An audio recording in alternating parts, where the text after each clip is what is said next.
I am so excited to see you all. I hope you're having a wonderful Monday. I thought I would go live, get a little real with you about some singing stuff. I know tons of you are always asking me, like, what are you doing with your singing these days? Are you still singing? What's going on? And I thought I'd give you some, like, real life kind of talk, and also something that I've learned that has helped me enormously. So, yes, I am still singing. A lot of people haven't seen me in a program or in a performance situation for several months, and to be totally honest, I was very, very close to kind of quitting singing. I mean, I thought about continuing some concert singing, but I wasn't passionate about auditioning and wasn't really in love with singing for the last probably 6 months or so. A lot's been going on in my life, and you can tell. I mean, I've been moving all over the place, and just a lot of change has been going on. And I got to the point where I just wasn't happy singing. I wasn't excited to practice. I wasn't motivated to practice, and I didn't know why. And something that coaching led me to. Coaching, I can tell you, saved my singing.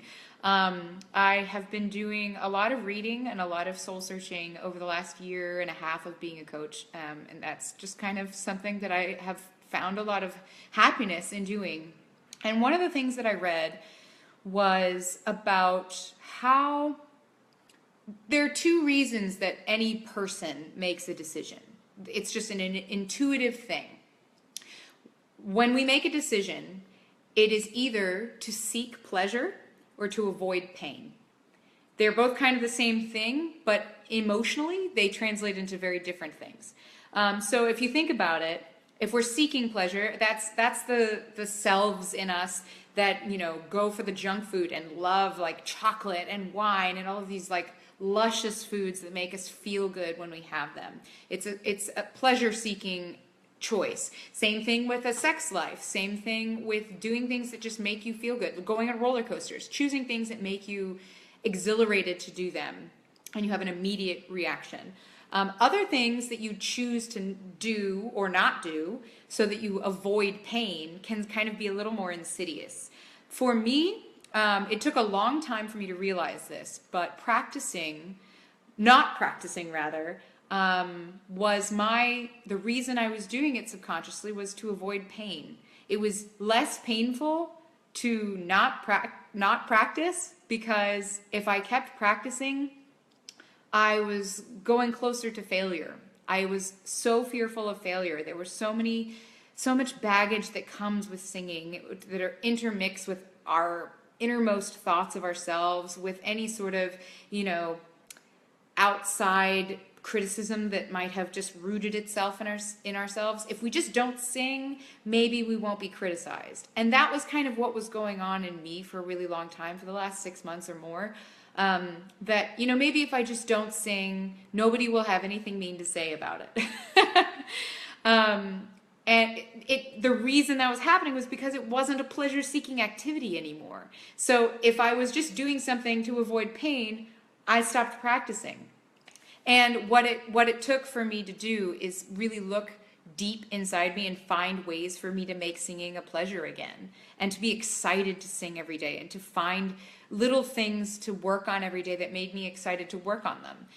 Part of that is having the right team behind you. So if you are kind of in the same boat, it might be that you don't have the right support right now, that either your coach or your teacher or whatever.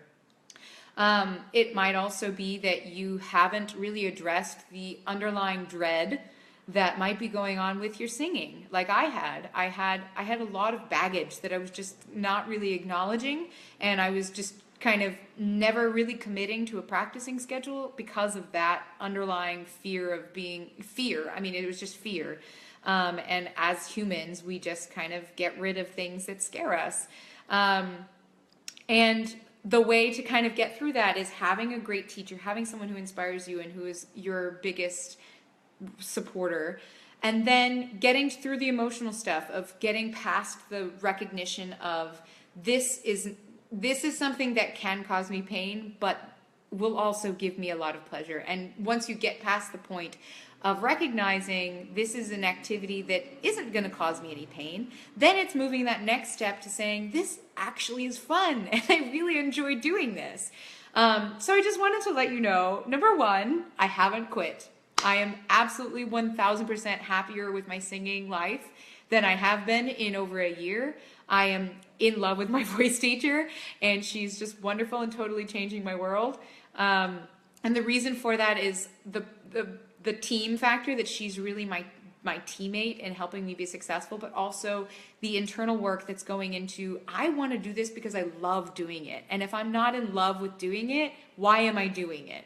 So if you're not in love with doing it, reach out to me. I will tell you what books I read that helped me get back into being in love with it, because we can in our minds be in love with music and want to do it, but not be in love with the daily practices. So finding a way to make it fun and make it pleasurable for, our innermost subconscious selves is really what it's going to take for the long haul of having this career. So I just wanted to share that with you, and maybe that kind of sparks some ideas in you that you may have been avoiding something lately in your life, or choosing to do something that maybe isn't to your benefit. And think about how those two paths might be playing into it, where you're just doing it to seek temporary pleasure, or you're doing it to avoid pain, because that's just our human nature. That is something deeply inbred in our souls. So I hope this reaches you in a space of heart and hope, and that this helps you in some way to move on from something. I will tell you one way that I helped kind of move on with my practicing issue was, getting rid of the pain in order to find that pleasure. Every day before I practice, I write down just whatever kind of stream of conscious thought comes into my head of why I'm scared of doing it. It could be someone's name. It could be just some terrible association you have with that aria, like an audition that went wrong, or like a coach who said something mean to you, or some other critic who said something mean about you, or a friend. Oh, it doesn't matter. Write down someone's name, the aria, the idea, the concept, the emotion on a note card, and burn the shit out of it. I'm not even kidding. Like, literally light it on fire. It is the most therapeutic thing I have done for myself in a very long time. I just get a little metal mixing bowl, I write all the shit on a card, and I light it on fire and I watch it burn, and immediately I am in the zone to go practice. I know it's ridiculous, but we are a subconscious race. We have a lot going on inside our heads that we don't even know is going on. So sometimes you just have to find a way to release that.